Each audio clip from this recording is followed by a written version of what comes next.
when you're in a relationship and you're feeling overwhelmed, hopeless, and fed up, we want to make sure that we're not just focused on trying to get the other person to change, but instead we take a look at ourselves and we try to figure out what is it that we can change to be able to change this dynamic.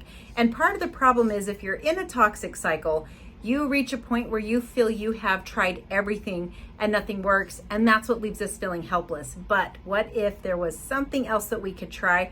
We're going to stick around and talk about that in just a minute. Hi, my name is Olivia. I'm passionate about helping you understand relational trauma so that you can prevent it, overcome it, heal, and move on with your life. So today, everything is coming from my book, Have You Had Enough? How to Break Up with Your Toxic Cycle. And we're going to be looking at pages 23 and 24. So you can go back and watch other videos on how to map out your toxic cycle, but here are some writing prompts that you can ask and answer for yourself. Mapping out the entire toxic cycle makes it easier to answer the questions, but you could still try to answer the questions based off your last sort of like fight. So think of the last interaction you had. It was more than likely a fight if you're in a toxic cycle. And then try to answer the questions based off what you can remember of what sort of happened during that incident. Okay, so here's one question. Where are you not holding a boundary with the other person? This can be kind of tricky because boundaries can be really complicated.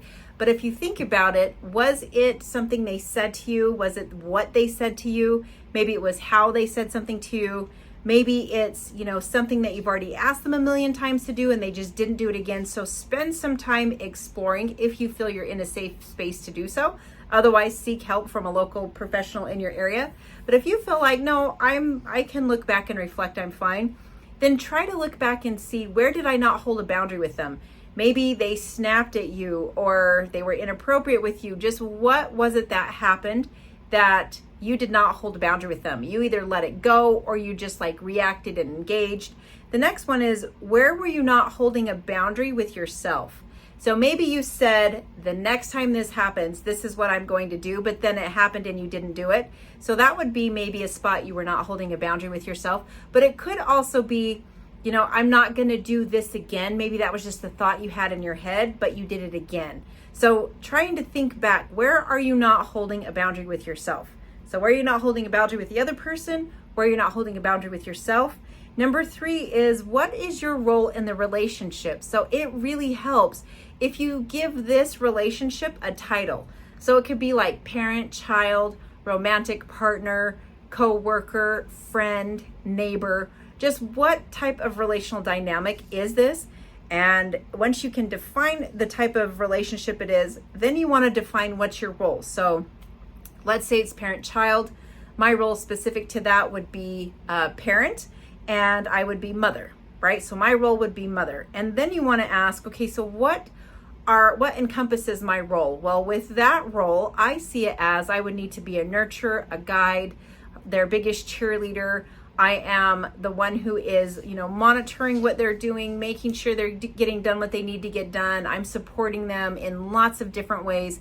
So that's kind of my main role, is supporter, encourager, comforter, also disciplinarian, right? I'm making sure that there are consequences that are upheld if there needs to be.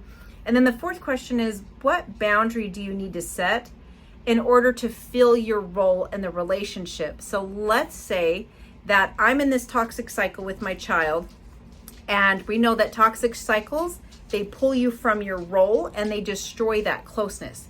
So this is why defining your role and setting boundaries around your role keep you out of a toxic cycle, because then it's not pulling you into it.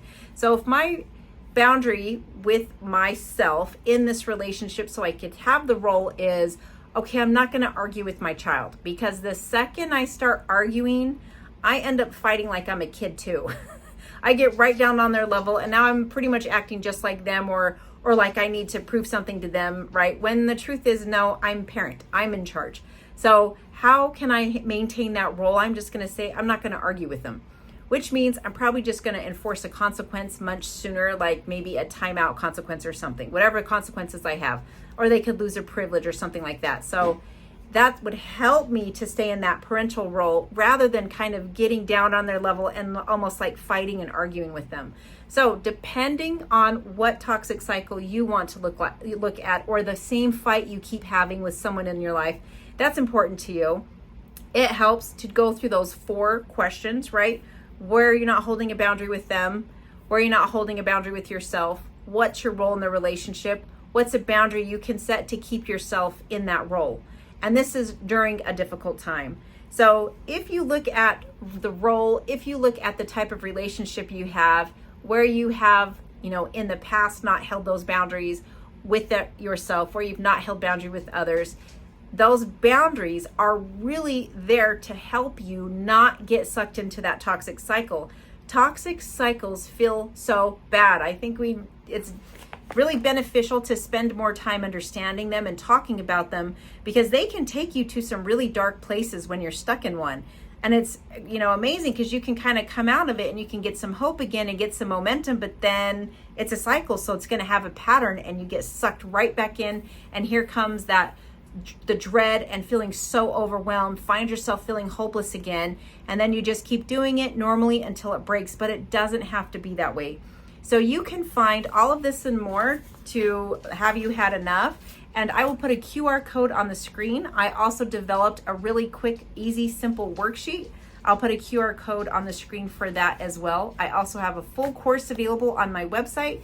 You'll find the link in my description to the video. I'm also going to put some more videos on the screen that you can go and learn more about toxic cycles, and you can stop feeling so overwhelmed and hopeless in your relationships. So take good care, and I'll see you in the next one.